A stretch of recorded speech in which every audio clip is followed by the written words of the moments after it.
Chapter start करते हैं physics का। सेकेंड चैप्टर 9th क्लास का देखते हैं। ठीक है, 9th क्लास में सेकेंड चैप्टर आता है बल एवं गति। बल एवं गति का नियम। ठीक है, जिसे बोलते हैं force and the law of motion. इससे पहले मैंने पिछला सेक्शन मैंने देख लिया था।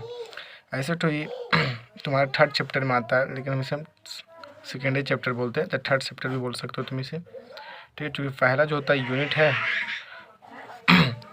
और दूसरा गति एवं विराम होता है और तीसरा जो होता है बल एवं गति का नियम, यानी कि थर्ड चैप्टर बोल सकते हो। थर्ड चैप्टर 9th क्लास का फिजिक्स, बल एवं गति का नियम, force and the law of motion. तो सबसे पहले बल के बारे में देखते हैं कि आखिर में बल क्या होती है। बल यानी फोर्स, जिसको बोलते हैं हम लोग इंग्लिश में। तो फोर्स के बारे में फीलिंग बताते हैं। देखो समझना, मैंने मान लिया कि यहाँ पर एक वस्तु रख दी है जिसकी मास m है। अब इस वस्तु को तुम क्या कर सकते हो, यहाँ पर लाने के लिए तुम क्या करोगे। यहाँ पर वस्तु को लाने के लिए मैंने इस वस्तु को लेके गया हाथ, या फिर मैंने इसको पुश किया, या फिर मैंने पुल किया, इस डायरेक्शन में खींचा या फिर ठेला। पुश कर सकते हैं या तो फिर पुल कर सकते हैं। तो जब इस वस्तु को पुश किया या पुल किया, ढकला या फिर खींचा, तो इस वस्तु में क्या होगी, स्थान चेंज हो जाएगी, यहाँ से यहाँ पहुँच जाएगा। तो अगर ये वस्तु पुश करने के बाद यहाँ आ गया तो तुम यहाँ पर पुश किया, तो आखिर में ये गया कैसे। क्या तुम्हारे पास कोई शक्ति थी, कोई पावर था, कोई है ताकत। तो वही जो ताकत है ना, उसी को हम लोग फोर्स कहते हैं। यानी कि जिसकी वजह से तुमने क्या किया, इस वस्तु को यहाँ से यहाँ लेके चला गया। यानी कह सकते हैं कि फोर्स जो होता है ना, वह चीज़ होता है, वह भौतिक राशि होता है जो किसी वस्तु पर अप्लाइड होने के कारण उस वस्तु की अपनी अवस्थाएं चेंज कर देती है, उसे बल कहते हैं। अर्थात हम लिख सकते हैं बल के बारे में कि बल कहने का मतलब वह भौतिक राशि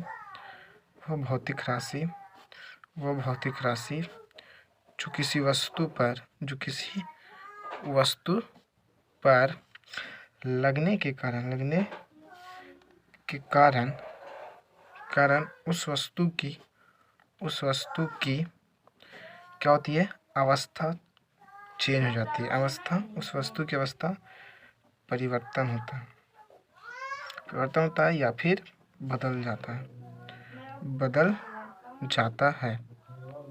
उसे हम लोग बल कहते हैं, उसे क्या कहते हैं, बल कहते हैं। या फिर ये भी बोल सकते हो कि किसी वस्तु को जब किसी वस्तु को क्या करते हैं, पुश करते हैं या पुल करते हैं, तो किसी वस्तु को पुश और पुल करना, ये भी बल कहलाता है। तो लिख सकते हो किसी वस्तु को ठीक है, ढकेलना ना तथा ढकेलना और खींचना की क्रिया को बल कहते हैं। ढकेलने या खींचने की क्रिया को बल कहते हैं।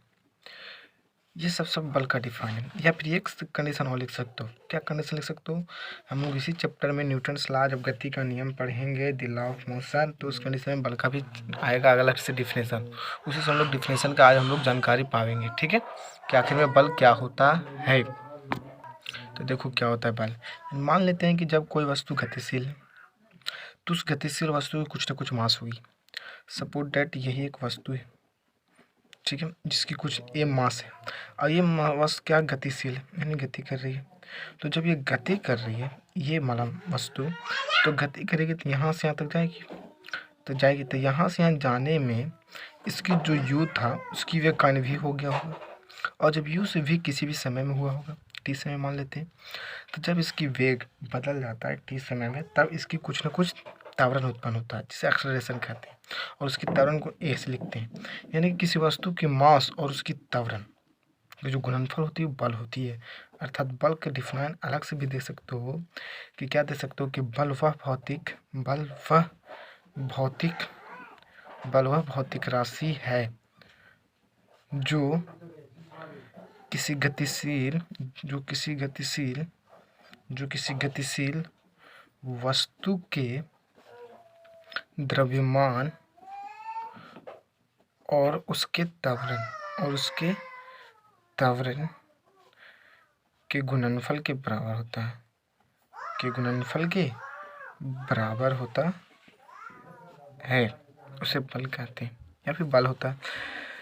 डेट इज अर्थात लिख सकते हैं क्या कि जो बल बराबर जो फार्मूला होता है, बल बराबर वो होता है द्रव्यमान इंटू त्वरण। ठीक है, बल बराबर क्या होता है, द्रव्यमान इंटू त्वरण। तो यहाँ पर बल को हम लोग F लिखते हैं और द्रव्यमान को M लिखते हैं और मास को ये लिखते हैं। यानी कि यहाँ F क्या वस्तु द्वारा लगाया गया बल, M क्या है mass of object and A क्या एक्सेलरेशन ऑफ ऑब्जेक्ट। तो इस तरह से बल का डिफाइन निकलता है। तो यहाँ पर हम लोग ये भी कर सकते हैं, इसकी ऐसा यूनिट भी निकाल सकते हैं। बल को हम लोग एक वेक्टर द्वारा निरूपित करते हैं, एक वेक्टर द्वारा निरूपित करते हैं। ठीक है, बल की जो एसआई मात्रक होती है, इसकी जो एसआई मात्रक जो होगी, ठीक है, वो एसआई मात्रक इसकी न्यूटन होती है। क्या होती है, न्यूटन। और न्यूटन को हम लोग एन से लिखते हैं, या फिर बोल सकते हो केजी मीटर पर सेकेंड स्क्वायर। ये कैसे निकला, तो देखो मास का केजी, एक्सेलरेशन के मीटर पर सेकेंड हुआ ना, तो इस तरह से निकल गया फोर्स का एसआई यूनिट केजी मीटर पर सेकेंड स्क्वायर। तो इस तरह से आगे भी हम लोग देख सकते हैं। इसमें आओ देखते हैं इसकी सीजीएस यूनिट। सीजीएस यूनिट कहने का मतलब होता है सेंटीमीटर ग्राम सेकेंड, जिस यूनिट को हम लोग मेजर करते हैं। चलो देख लेते हैं सीजीएस मात्रक क्या होता है फोर्स का। तो लिखेंगे क्या, बल का सीजीएस मात्रक, बल का सीजीएस मात्रक होता है डाइन। ठीक है, या फिर बोल सकते हो ग्राम सेंटीमीटर पर सेकेंड स्क्वायर। ठीक है, देखो बल जो होता है एक सदिश राशि है, यह एक सदिश राशि है। कैसी राशि, सदिश राशि है।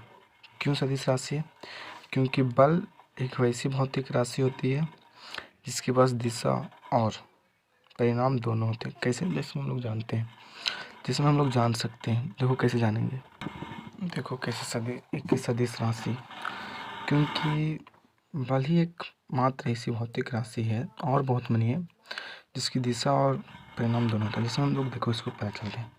ऐसे तो जितनी भी राशियाँ हैं, भौतिक राशियाँ, सारा का सारा परिणाम होती है, लेकिन उसकी दिशा सारा नहीं होती है। अब हम लोग को पता करना है कि बल की दिशा होती है कि नहीं। तो देखो सही से सुनना, मैंने मान लिया कि यहाँ पर एक कोई ऑब्जेक्ट है एम मास की। अब इस ऑब्जेक्ट पर मैंने क्या किया, फोर्स लगाया। तो जब फोर्स लगाता हूँ, ठीक है, एफ मैंने फोर्स लगाया, तो ये बॉल या फिर बॉल हो गया ऑब्जेक्ट, ये इधर पर आ जाएगा, यहाँ पर आ जाएगा। तो बताओ इसकी डायरेक्शन किधर होगा। ऑफकोर्स इसकी डायरेक्शन इस टाइप में हुआ, ईस्ट में, मान लो इस डायरेक्शन में हुआ। जब इसकी डायरेक्शन ईस्ट में हो गया तो इसकी डायरेक्शन पता चल गया। परिमाण का मतलब तुमने फोर्स कितना लगाया था, मैंने 10 न्यूटन का, तो मेरा परिमाण पता चल गया और डायरेक्शन। तो जिसकी डायरेक्शन और परिमाण दोनों, वही तो सदिश राशि है। तो इस तरह से फोर्स एक कैसी राशि होती है, सदिश राशि होती है। अगर इसका निकालना चाहते हो विमाय सूत्र तो निकाल सकते हो। इसका विमाय सूत्र कैसे बनेगा, तो इसका विमाय सूत्र देखो निकालते कैसे, इसका विमाय सूत्र, इसकी विमाय सूत्र जो निकालते हैं वो बेस एसआई यूनिट या फिर एसआई यूनिट से निकालते हैं। कैसे, तो देखो सबसे पहले इसकी एसआई यूनिट कैसे होती थी फोर्स की, तो फोर्स की जो एसआई यूनिट होता था वो क्या होता था केजी मीटर पर सेकेंड स्क्वायर होता था। अब देखो यहाँ पर केजी रहे तो केजी किसका होती है, मास का, तो मास के लिए हम लोग एम लिखते हैं। मीटर किसका होगा, एक तरह का लेंथ का होगा, तो लेंथ को हम लोग एल से लिखते हैं। और सेकेंड किसका होता है, टाइम का, तो टाइम को लेकर टी लिखते हैं। लेकिन ये इसको मल्टीपल के फॉर्म में लिखते हैं, तो एम हो जाएगा, एल हो जाएगा, ऊपर जाएगा तो माइनस में हो जाएगा। यानी कि इस तरह से इसकी डायमेंशनल फॉर्मूला विमाय सूत्र बन जाएगा फोर्स का। ठीक है, इसी तरह से आगे अगर देखना चाहो तो यहाँ पर समझ सकते हैं कि जो 1 न्यूटन जो होती है, ठीक है, 1 केजी मीटर पर सेकेंड स्क्वायर के बराबर होती है। ठीक है, और 1 डाइन जो होती है, ठीक है, 1 ग्राम सेंटीमीटर पर सेकेंड स्क्वायर के बराबर होती है। इसे मैं अभी भी सिद्ध कर दूंगा, देखना। देखो सबसे पहले, और ये भी होती है कि 1 न्यूटन जो होती है वो 10 के पावर 5 डाइन बोल दो, ये भी बोल दो 10 के पावर 5 ग्राम सेंटीमीटर पर सेकेंड स्क्वायर बोल दो, सब आपस में बराबर होते हैं। ठीक है, अब ये आता कैसे है वो भी हम निकाल के भी बता देंगे, लेकिन इससे पहले एक और देख लो कि जो 1 डाइन जो होती है वो 10 के पावर -5 न्यूटन, ये बोल सकते हो 10 के पावर -5 केजी मीटर पर सेकेंड स्क्वायर होती है। ये सब इक्वल होती है, जिसमें हम निकाल के भी बताता हूँ कि सही में 1 न्यूटन बराबर कितना 10⁵ डाइन या फिर 10⁵ ग्राम सेंटीमीटर स्क्वायर उसकी है, ये भी हम तुरंत निकाल के बताते हैं। तो चलो हम इसको कैलकुलेशन करते हैं। तो कैलकुलेशन कैसे करेंगे, आसान है। तो सबसे पहले यहाँ पर 1 न्यूटन बराबर हमने भी जस्ट देखा कि 1 kg मीटर पर सेकेंड स्क्वायर होती है, ठीक है। तो इसको हमको ग्राम मिलाना है, न्यूटन का न्यूटन रखने देते 1 न्यूटन। तो केजी है, तो केजी 1 kg में कितना ग्राम, कॉस 1000 ग्राम रख दिए। और मीटर को सेंटीमीटर, तो 1 मीटर में कितना सेंटीमीटर, कॉस 100 सेंटीमीटर। और सेकेंड का सेकेंड ही रह देते हैं। तो 1 न्यूटन इक्वल टू कितना, देखो यहाँ पर हो जाएगा 10, यहाँ 10⁻³ लिख सकते हैं 1000 को, और यहाँ लिख सकते हैं 10⁻²। यहाँ ग्राम लिख दिए, और यहाँ सेंटीमीटर था, और यहाँ सेकेंड स्क्वायर था। तो 1 न्यूटन लिख दिए। अब देखो, अगर किसी भी मैथ में पढ़ेगा क्या कि अगर सेम बेस सेम हो, आधार सेम हो, तो पावर जुड़ जाते हैं। तो 10 के 3 और 2 5 हो जाएंगे, और 1 ग्राम हो गया, सेंटीमीटर पर सेकेंड स्क्वायर हो गया। तो 1 न्यूटन बराबर तो मिल गया हमको 10⁵ सेंटीमीटर ग्राम सेंटीमीटर स्क्वायर पर सेकेंड स्क्वायर। लेकिन क्या डाइन मिला नहीं, तो डाइन को लाने के लिए क्या है कि 1 ग्राम सेंटीमीटर पर सेकेंड स्क्वायर 1 डाइन के बराबर, तो यहाँ ग्राम है, तो ग्राम की जगह हम लोग डाइन लिख सकते हैं। तो इस तरह से 1 डाइन बराबर कितना हो जाएगी, 1 न्यूटन बराबर कितना हो जाएगी, 10⁵ डाइन हो जाएगी, ठीक है। अगर और निकालना चाहते हो तो किस तरह से निकालेंगे, देखो यहाँ जब 1 न्यूटन बराबर 10⁵ डाइन होगा, ठीक है। 1 न्यूटन बराबर कितना हुआ, 10⁵ न्यूटन हुआ, तो इसको इधर भेज देंगे। तो 1 बटा कितना हो जाएगा, 10⁵ न्यूटन। यहाँ पर बचेगा 1 डाइन, चूँकि यहाँ पर गुना में है, उधर जाएगा तो भागा में। अब देखो यहाँ से निकालते हैं इसको। अब देखो ये ऊपर जाएगा तो माइनस में, चूँकि 1 के बटा x ऐसे रहते हैं, इसका फॉर्मूला होता है x⁻⁻1। तो इसको 1 बटा इतना, तो इसकी जगह 10⁻⁵ न्यूटन हो जाएगा, कितना बराबर, 1 डाइन बराबर। और 1 डाइन किसके बराबर होता है, 1 ग्राम सेंटीमीटर पर सेकेंड स्क्वायर के बराबर होता है। तो इस तरह से इसका भी निकाला जा सकता है, ठीक। सब इंपॉर्टेंट से ऑब्जेक्टिव में पूछता है। अब यहाँ पर हम लोग देखेंगे कि आखिर में फोर्स कितने टाइप्स की होती है, ठीक है। फिर उसके बाद इफेक्ट देखेंगे। तो फोर्स मेनली 2 ही टाइप्स की होती है, ठीक है। अभी तक तो 2 ही तक निकला है, जिसमें से फोर्स का अगर देख सकते हैं बल, यानी कि इसकी टाइप्स प्रकार। तो बल 2 तरह का होता है, ठीक है। एक बल होता है तुम्हारा संपर्क बल, संपर्क, इसी को हम लोग बोलते हैं स्पर्श, ठीक है, स्पर्श बल। और दूसरा होता है असंपर्क बल, असंपर्क बल, जिसे बोलते हैं हम लोग असंपर्क, स्पर्श बल बोल सकते हो। इसे बोलते हैं कॉन्टैक्ट फोर्स, इसे बोलते हैं non contact force, non contact force बोलते हैं। तो सबको पारा से जानेंगे कि कॉन्टैक्ट फोर्स क्या होती है और नॉन कॉन्टैक्ट फोर्स क्या होती है। तो देखते हैं कॉन्टैक्ट फोर्स क्या होती है और नॉन कॉन्टैक्ट फोर्स क्या होती है। तो सबसे पहले देखते हैं कॉन्टैक्ट फोर्स। कॉन्टैक्ट फोर्स यानी कि संपर्क बल।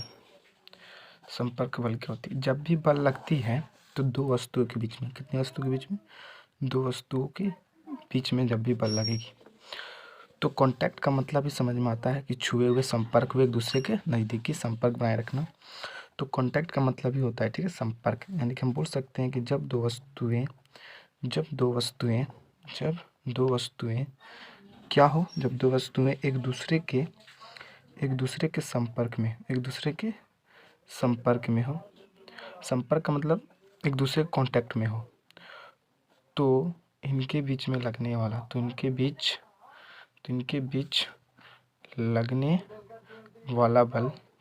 लगने वाला बल, ठीक है, संपर्क बल कहलाता है। कौन सी बल, संपर्क बल कहलाता है।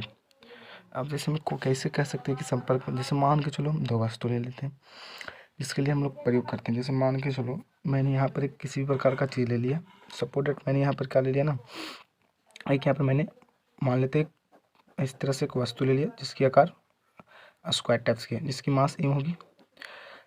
अब देखो इस वस्तु को मैंने क्या किया, ये तो फर्स्ट वस्तु होगी, फर्स्ट ऑब्जेक्ट, ठीक है। और इस ऑब्जेक्ट को अब तुम मूव करना चाहते हो, गति में लाना चाहते हो, तो गति में लाने के लिए क्या करना पड़ेगा, हमको फोर्स लगाना पड़ेगा।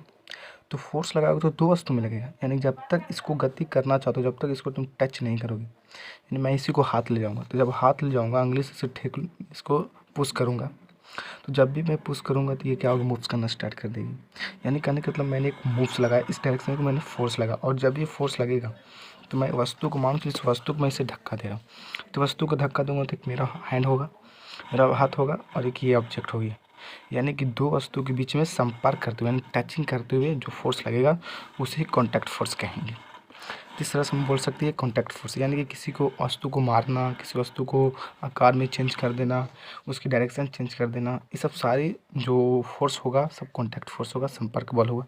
और ऐसे भी दैनिक जीवन में डेली की जो लाइफ होती है उस लाइफ में तुम सब कॉन्टैक्ट फोर्स ही करते हो, अधिकांश कॉन्टैक्ट फोर्स होते हैं, बहुत सारा कॉन्टैक्ट फोर्स होते हैं, कहना नहीं। और कुछ ऐसे ही फोर्स आते हैं, जैसे में हम लोग कुछ कॉन्टैक्ट फोर्स देखते थे, यानी कि कुछ संपर्क बल देखते हैं तुम्हारा कौन कौन सी आती है। कुछ संपर्क बल देखो इस तरह से होगा।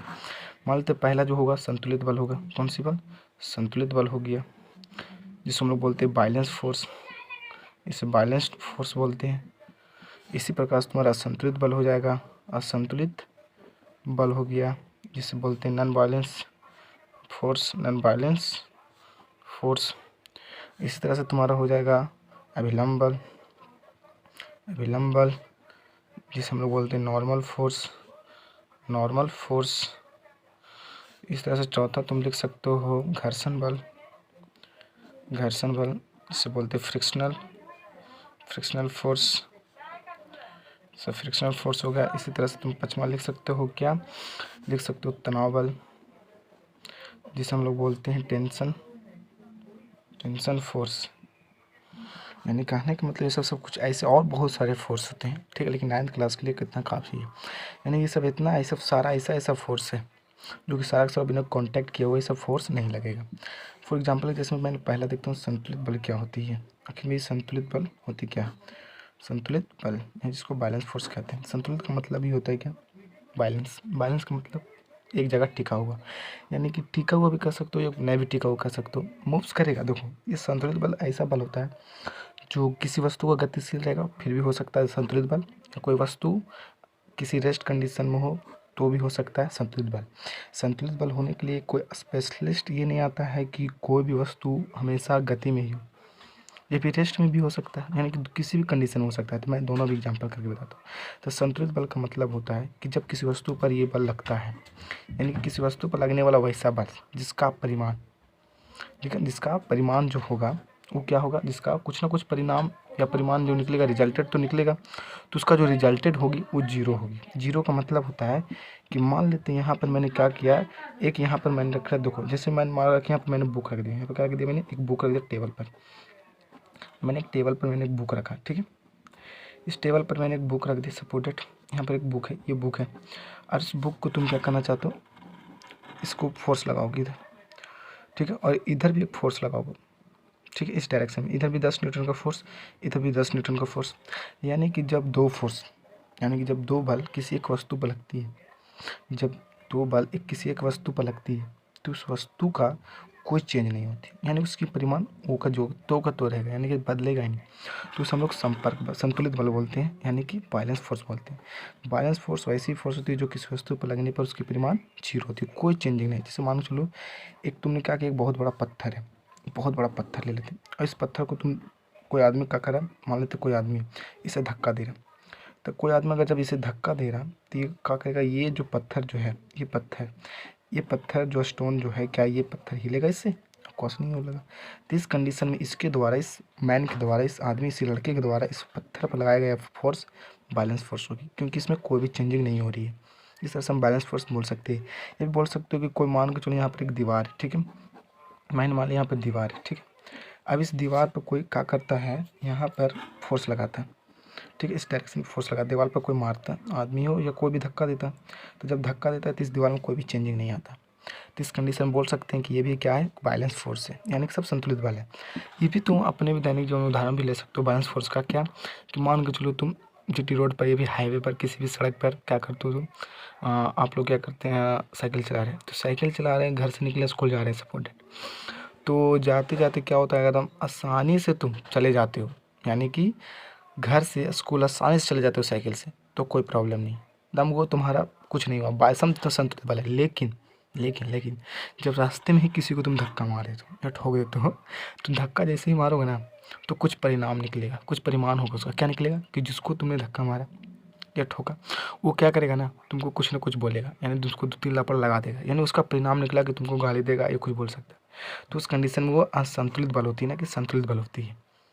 या फिर ये भी बोल सकते हो कि मान लो सर्कस में देखा हुआ क्या, कि जो सर्कस वाले जो होते हैं व्यक्ति, वो क्या करते हैं ना, रस्सी पर आसानी से चल लेते हैं।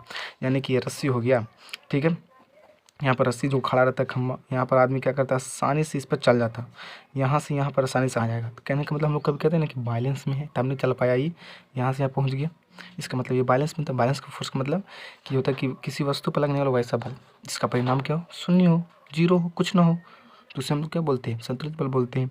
लेकिन अगर ये तो आ तो रहा है, इसे डंडा लेके आ तो रहा है, लेकिन आते आते यहाँ तक आया और गिर गया, तो हम बोल सकते हैं, हम लोग गलती से बोल भी देते हैं क्या, कि बेचारा या फिर ये व्यक्ति था जो चल रहा था रस्सी पर, वो अनबैलेंस हो गया, बैलेंस हुआ ही नहीं, इसका मतलब गिर गया, कुछ परिणाम निकला जिसका परिणाम शून्य नहीं हुआ।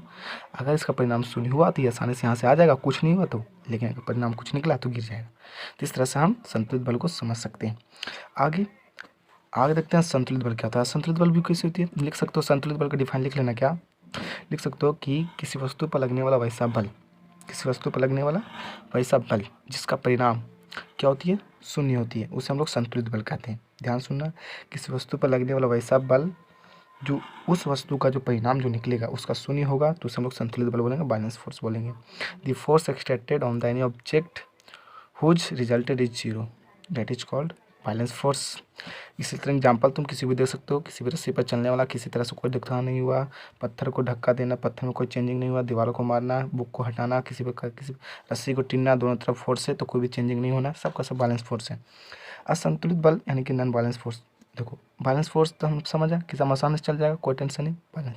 लेकिन यही व्यक्ति रस्सी पर चल रहा हो, अचानक गिर गया, अनबैलेंस फोर्स हो गया, यानी कि इसका परिणाम कुछ निकला। तो वैसा बल जो किसी वस्तु पर लगने पर उसका परिणाम कुछ ना कुछ होता है, यानी कि जीरो नहीं होता। यानी कि हम लोग बोल सकते हैं कि संतुलित बल में परिणाम या फिर परिमाण बोलो, परिणाम नहीं, परिमाण जीरो बराबर में जीरो, लेकिन संतुलित बल में जो परिमाण जो होगा वो जीरो नहीं होगा। परिमाण जो रिजल्ट वो जीरो नहीं होनी चाहिए। यानी कि अगर असंतुलित में जीरो हो गया तो संतुलित हो जाएगा, क्योंकि उसका कुछ रिजल्ट ही नहीं निकला। लेकिन जिसका रिजल्ट निकला वह संतुलित, किसी को तुमने धक्का मार दिया असंतुलित बल, किसी को धक्का नहीं मारा सामने चले गया तो संतुलित बल। अरे कभी कभी ये भी होता है कि चलते चलते तुम पिछुल जाते हो, तो कहते हो ना कि बैलेंस में नहीं थे, गिर गए, तब ना किसी को ठोक देते हो, गाड़ी चला रहे हो, बाइक चला रहे हो, साइकिल चला रहे हो, किसी को धक्का मार दिया, तुम कहते कि कोई कहेगा ना कि बैलेंस में नहीं था, तब ना, यानी असंतुलित बल लगा था, इसको उसका परिणाम निकला था, तो सब संतुलित बल था, ठीक है, इसीलिए ऐसा हुआ था। अब आगे हम लोग देखते हैं क्या, यानी कि असंतुलित बल को कैसे लिखोगे, जब किसी वस्तु पर लगने वाला वैसा बल जिसका परिणाम क्या हो, शून्य नहीं हो या शून्य के बराबर नहीं हो, उसे हम लोग क्या बोलते हैं, असंतुलित बल कहते हैं, नॉन बैलेंस फोर्स बोलते हैं। The force exerted on the any object whose result is not equal to zero, that force is called non balance force. अभिलंब बल देखते हैं क्या होती है, यानी कि जिसको नॉर्मल फोर्स बोलते हैं। नॉर्मल अभिलंब के बारे में बहुत तुम लोग परिचित हो गए, यानी नॉर्मली की मतलब होता है 90 डिग्री, यानी कहने का मतलब कि किसी वस्तु पर लगने वाला वैसा फोर्स जो क्या हो, उस वस्तु के लंबवत हो। मान लेते हैं यहाँ पर एक वस्तु है, देखो यहाँ पर मान लीजिए कोई एक वस्तु है, अब इस वस्तु पर क्या एक फोर्स लगेगा, तो मान इस तरह का फोर्स लगेगा कि नहीं, तो जब इस वस्तु पर इससे फोर्स लगेगा, लंबवत फोर्स लगेगा, तो इसे हम लोग अभिलंब फोर्स कहेंगे। जिसमें तुम लोग क्या करते हो, जमीन पर खड़ा रहते हो, तो तुम्हारे पैर के द्वारा जो अर्थ पर जो जमीन पर फोर्स लग रहा होता है वो तुम्हारा नॉर्मल फोर्स होता है, 90 डिग्री के साथ वस्तु के साथ बनेगा वो फोर्स, नॉर्मल फोर्स। ये फोर्स है ना, ये फोर्स इस वस्तु के 90 डिग्री के साथ लगेगा। जैसे मान के चलो ना, क्या करते हैं ना, कभी कभी तुम सोच सकते हो कि जैसे मैंने एक बेंच मैंने यहाँ पर क्या कर दिया, एक तुम लोग ऐसे ले सकते हो। जैसे मैं एक उदाहरण बताता हूँ तुमको, लेकर बताता हूँ। जैसे हम देखो, यहाँ पर सपोज दैट मैंने मान लिया यहाँ पर एक क्या है, एक वस्तु रखा हुआ है, ठीक है, यहाँ पर उस वस्तु का नाम है, चलो बुक, चलो ये बुक ही है, सपोज दैट ये बुक ही है। अब ये बुक क्या करेगा, यहाँ पर किसी एक टेबल पर रखा हुआ, ठीक है, क्या एक टेबल पर रखा हुआ, सपोज दैट एक टेबल पर रखा हुआ। अब इस बुक के द्वारा ध्यान से देखो, इस बुक के क्या कहते हैं, नीचे की तरफ फोर्स लगता है, नीचे की तरफ फोर्स लगेगा ना तब ना नीचे गिर जाता है, तो नीचे की तरफ फोर्स तो लंबवत लगता है, नीचे की ओर डायरेक्ट जाएगा, ये ना कि उधर उधर भाग जाएगा, लंबवत, तो इसे हम लोग अभिलंब फोर्स बोलते हैं। और इस बेंच के द्वारा इस बुक पर ऊपर की डायरेक्शन में फोर्स लगेगा, ये भी अभिलंब फोर्स होता है। यानी कि किसी वस्तु के द्वारा लगने वाला वैसा बल, जो बल क्या होती है उस वस्तु के लंबवत होती है, उसे हम लोग अभिलंब फोर्स बोलते हैं, नॉर्मल फोर्स बोलते हैं। The force extracted on the any object, the force extracted on the any object to normal, ठीक है, that force is called normal force बोल सकते हैं। एग्जाम्पल में सब देख सकते हैं। आगे घर्षण बल देखते हैं। आखिर में घर्षण बल क्या होती है, चौथा घर्षण बल क्या होती है, ध्यान समझना, जिसे फ्रिक्शनल फोर्स बोलते हैं। घर्षण बल जिसे हम लोग फ्रिक्शनल फोर्स करते हैं, ध्यान समझ। घर्षण का मतलब क्या होता है, देखो घर्षण के कारण ही हम लोग को कुछ बहुत ही फायदा होता है और बहुत ही नुकसान है घर्षण की वजह से। घर्षण एक अलग ही चैप्टर है, आगे देखेंगे 8 क्लास में मिलेगा, एक चैप्टर का नाम है घर्षण बल क्या होती है, ध्यान समझना। घर्षण का बल का मतलब होता है ना कि विपरीत डायरेक्शन, उल्टा डायरेक्शन, यानी घर्षण बल वैसी बल होती है जो किसी वस्तु पर लगती है लेकिन उस वस्तु की क्या होती है, विपरीत दिशा में होती है। जैसे मान के चलो, यहाँ पर मान के चलो, देखो कभी क्या होता है ना, कभी कभी हम लोग घोड़ा या फिर हम लोग या फिर किसी भी चीज़ से कूदते हैं या जंप करते हैं तो वो चीज़ पीछे उलट जाती है। यानी कि मान के चलो यहाँ पर तुम इस तरह से, मैंने एक नाव छाप लिया, सपोर्टेड ये नाव है, ठीक है, मैंने यहाँ पर एक नाव ले लिया सपोर्टेड, ठीक है। अब इस नाव पर तुम हो, एक आदमी यहाँ पर है सपोर्टेड मान ली। अब ये आदमी क्या करेगा, इस पर छलांग मार के मान ली ज़मीन पर आएगा। तो जैसे ही छलांग मार के ज़मीन पर आएगा, ठीक है, ये आदमी जैसे ही छलांग मार पर यहाँ पर आएगा तो क्या होगा ना, ये नाव पीछे की ओर जाएगा। यानी कहने का मतलब है कि ये क्रिया कर रहा है आगे लेकिन इसका होता है पीछे। पढ़ेंगे न्यूटन्स लॉ में, ये पीछे होता है। यानी कहने का मतलब है कि घर्षण बल वैसा बल से होती है जो किसी वस्तु पर लगती है लेकिन विपरीत दिशा में होती है। ये वस्तु तो जा रही है आगे डायरेक्शन में लेकिन इसका जो फोर्स लगेगा इस डायरेक्शन में लगेगा। जैसे में कैसे, तो कैसे में देखो, मान चलो जो क्रिकेट तो तुम लोग बहुत खेलते होगे, सब लोग खेलता है क्रिकेट। क्रिकेट में तो देखते हैं, क्रिकेट तो सब खेलता ही है। चलो समझते हैं क्रिकेट के बारे में। देखो क्या होता है ना, जब कोई भी बल्लेबाज, ठीक है, क्या करता है, बॉल को मारता है।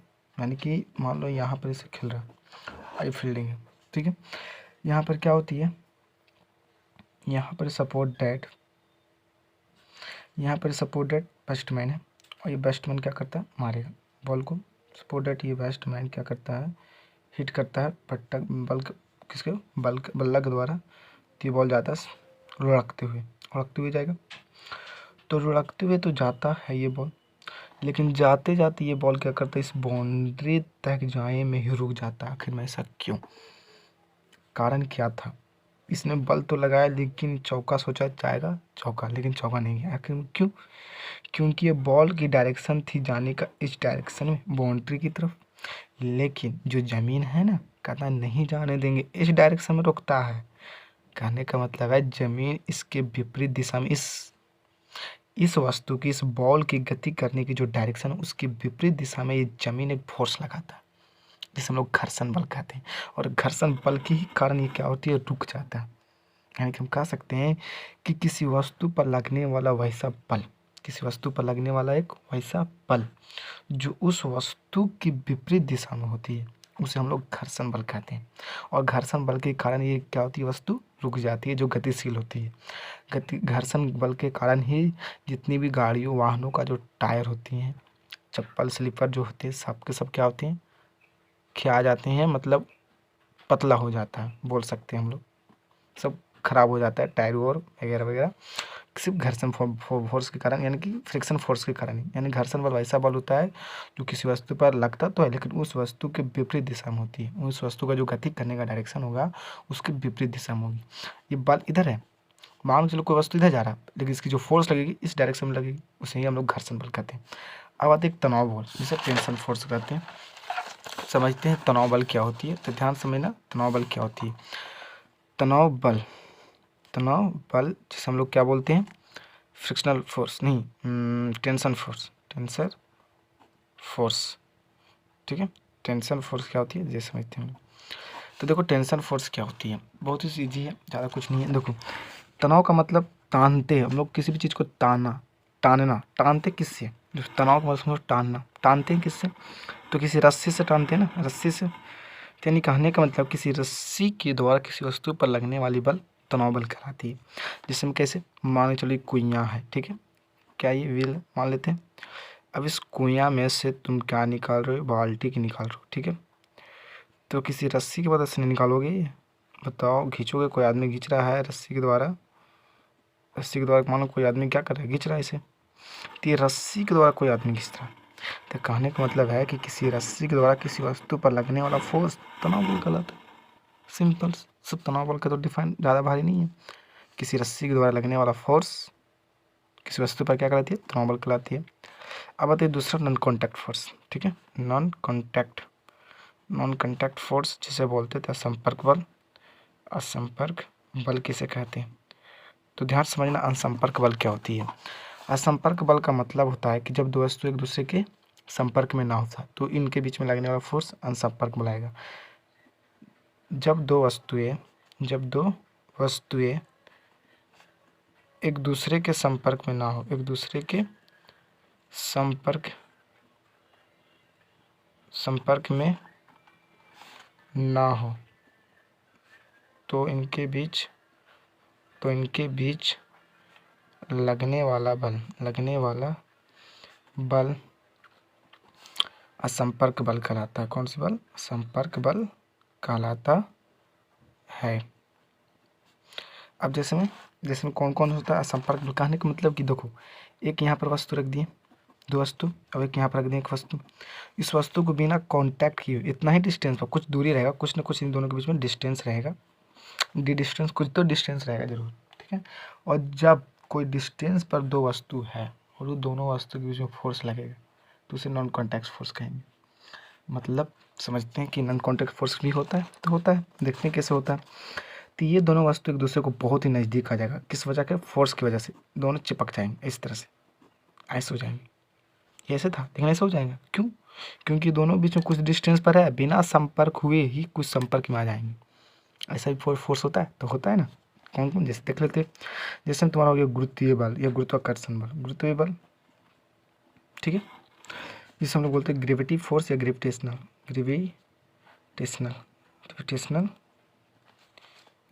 फोर्स बोल सकते हैं। दूसरा लिख सकते हो क्या, दूसरा लिख सकते हो चुंबकीय बल लिख सकते हो। ठीक है, मैग्नेटिक फोर्स या मैग्नेट फोर्स जो मैग्नेट के कारण होती है। और तीसरा लिख सकते हो इलेक्ट्रोस्टैटिक्स फोर्स लिख सकते हो। इलेक्ट्रोस्टैटिक्स फोर्स को हम लोग बोलते हैं स्थिर वैद्युत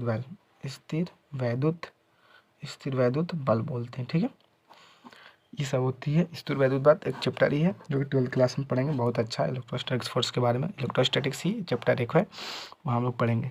तो यहाँ पर हम लोग सबसे पहले देखते हैं कि देखो, तीन ऐसी फोर्स होती है जो बिना दो वस्तु कॉन्टैक्ट में आए दोनों में फोर्स लग जाएगा। यानी कि ये कुछ ऐसे फोर्स होते हैं जो बिना कांटेक्ट किए ही फोर्स लग जाते हैं, बिना संपर्क में एक दूसरे के नज़दीक आए, बिना संपर्क किए हो। तो जिसमें पहला समझते हैं, किसको समझते हैं गुरुत्वीय बल के बारे में। देखते हैं गुरुत्वीय बल के बारे में आगे क्या होती है, गुरुत्वीय बल समझते हैं। तो देखो, समझते हैं गुरुत्वीय बल। पहले गुरुत्वीय बल क्या होती है।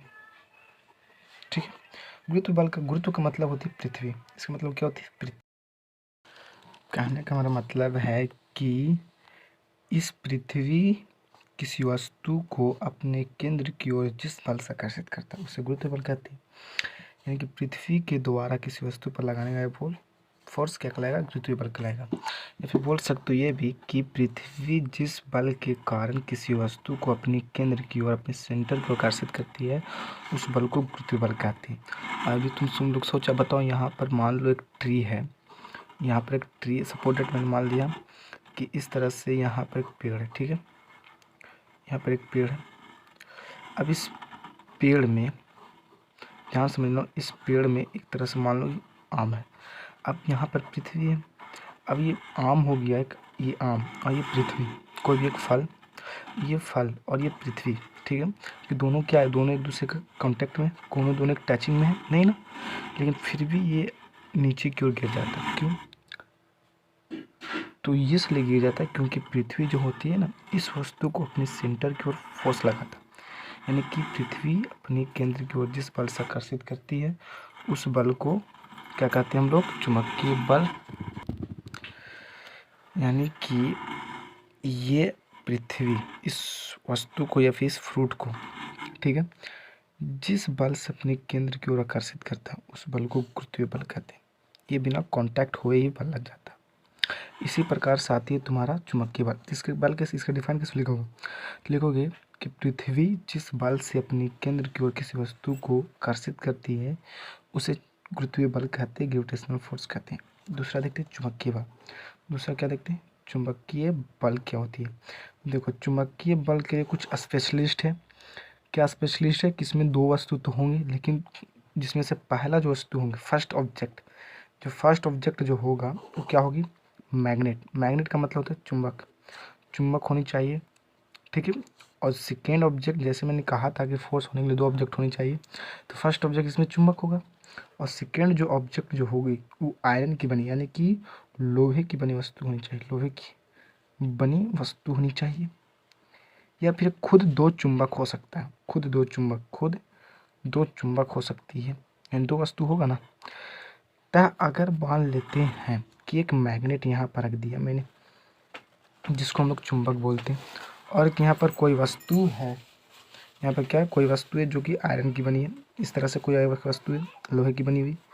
तो लोहे की बनी हुई वस्तु कुछ डिस्टेंस पर रखा, तो ये मैग्नेट क्या करेगी, नॉर्थ साउथ ले लो, ये क्या करेगी, इसे अपनी ओर आकर्षित कर लेगा कुछ डिस्टेंस पर होने के कारण भी। यानी कि कह सकते हैं कि चुंबकीय बल वैसी बल होती है, यानी कहने का मतलब कि चुंबक के द्वारा किसी लौ युक्त या फिर लोहे से बने युक्त किसी वस्तु को अपनी ओर आकर्षित जिस बल से करती है उसे चुंबकीय बल कहते हैं। यानी कि चुंबक के द्वारा किसी लौयुक्त वस्तु पर लगने वाला फोर्स चुंबकीय बल कहलाता है, यानी मैग्नेटिक फोर्स कहलाता है, लिख लेना।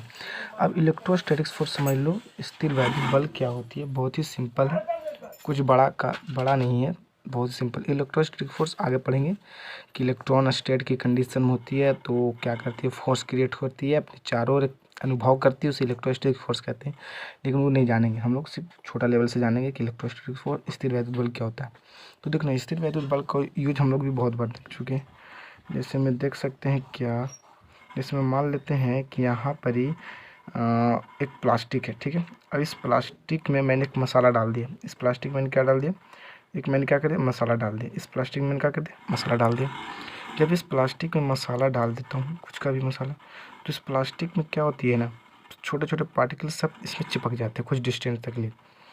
तो कहने का मतलब है कि बहुत ही छोटे छोटे ऑब्जेक्ट, बहुत ही कण, छोटे छोटे कण कुछ ही डिस्टेंस में रहती है, तो उस कंडीशन में लगने वाला फोर्स क्या कहलाती है, हमारा इलेक्ट्रोस्टैटिक्स स्थिर वैद्युत बल कहलाती है। और स्थिर वैद्युत बल के कारण ही स्थिर वैद्युत बल माने कि इलेक्ट्रॉन्स जो है ना, छोटे छोटे इलेक्ट्रॉन्स कण, तो छोटे छोटे कण के बीच में लगने वाला बल कुछ ही डिस्टेंस पर, यानी कि जब छोटे छोटे कण कुछ दूरी पर होते हैं तो उनके बीच लगने वाला बल स्थिर वैद्युत बल कहलाते हैं। और स्थिर वैद्युत बल के कारण ही तुम जितने भी चिप्स खाओगे, कुरकुरे, तेल में कुछ भी खाते हो ना, उसमें छोटे छोटे कण उसके प्लास्टिक में चिपक जाते हैं, तो वो स्थिर वैद्युत बल के कारण। ठंडा के समय में देखा होगा क्या कि तुम्हारा बाल जो होते हैं वो क्या होती है, हाथ का किसी भी हैंड का वो खड़ा हो जाता है, स्टैंड हो जाता है, इसका मतलब वो स्थिर वैद्युत बल के कारण होता है। या फिर नहाते समय भी होता होगा, जब भी ठंडा में तुम लोग स्नान करोगे ना, तो उस कंडीशन में हाथ का जितने भी बाल होंगे ना, थोड़ा रोवा, वो सब खड़े हो जाते हैं स्थिर वैद्युत बल के कारण ही। यहाँ भी समझ सकते हो कि जब क्या करो, एक तुम पेन लो, यानी कि इस पेन को क्या करो, तेल लगे हुए अपने बाल में रखो और फिर उसको थोड़ा सा खींच कर रगड़ो थोड़ा, और रगड़ने के बाद क्या करना ना, उस पेन को ज़मीन में ले जाना, सटाना नहीं, टचिंग नहीं करना, थोड़ा डिस्टेंस पर रखना, ये पेन में सारा सारा पार्टिकल, छोटे छोटे पार्टिकल्स आ जाएंगे, वो फोर्स होता है स्थिर वैद्युत बल। यानी कि कुछ छोटे छोटे इलेक्ट्रॉन्स कुछ ही डिस्टेंस पर बीच में एक फोर्स लगती है जिसे इलेक्ट्रोस्टैटिक्स फोर्स बोलते हैं। अब अगले सेक्शन में देखेंगे गति के नियम के बारे में।